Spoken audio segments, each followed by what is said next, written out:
তাহলে কবে শিবরাত্রি পালন করতে হবে?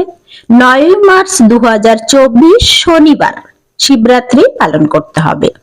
এবার বাংলাদেশের সময় অনুযায়ী চতুর্দশী তিথি শুরু হবে 8ই মার্চ 10টা 27 থেকে, চতুর্দশী তিথি শেষ হবে 9ই মার্চ 6টা 47 পর্যন্ত। নিশীথকাল পূজার সময় থাকবে 11টা 44 থেকে 12টা 33 পর্যন্ত।